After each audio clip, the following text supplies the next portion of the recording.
So now that we have found our dream home and we have gotten through all of that beginning part, now it was time for like the really fun stuff, which was going to the design center and picking everything out. And again, one of the things that we did is we went back through the spec homes multiple times, and we even went through and we took pictures of things we liked and even took pictures of things we didn't like.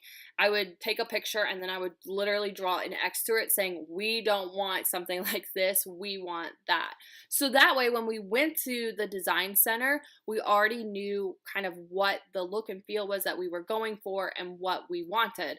The nice thing is that my husband and I are on the same page when it comes to a lot of this design stuff and the colors that we like, the theme that we're going for in our home.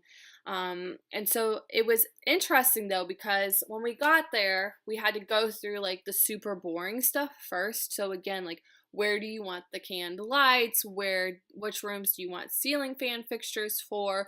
Where do you want the outlets on the walls? And again, like, we had talked about that a whole lot. And so that part went pretty quick. It was then whenever we had to start sitting down and going, okay, what do we want our kitchen to look like? What color do we want our walls? And all that good stuff. And the very first thing we did was we picked out the exterior of our home. And I really thought that this was going to be super easy. Like, I want that color siding with that color brick and that color trim and done. But as we started to go through it, again, I kind of had this feeling where I was overwhelmed, like, oh my gosh, this is literally what our house is going to look like forever. Now, granted, I know that you can change things. I get that. But in my mind, like, this is a decision.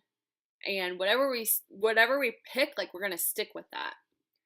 So I had a hard time, you all, picking out the brick. And finally, Greg said to me, like, this is what's going to look good. I know it. I feel good about this.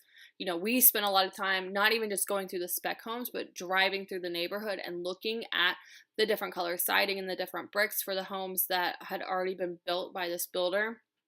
So we kind of, again, knew what we wanted and what we were looking for. And so when we picked that part, I just kind of kept going back thinking, did we make the right decision? Now, looking back on it, I'm super jazzed about it and it's going to look really pretty and cool. I'm excited about it. But again, it was just that feeling of like overwhelming. I'm not a designer. I'm not an interior designer. How do I know that these things are going to look good? And so for me, I was really dependent upon what we had seen in the spec homes and saying, this is what I want. Like, I really like the way that this looked in this spec home. Can we just duplicate that? So anyways, we did not duplicate everything that we saw in the spec home. We did kind of go out and pick some other things. We're really excited to see what it looks like. There was also a time where we were debating on the countertop in the bathroom.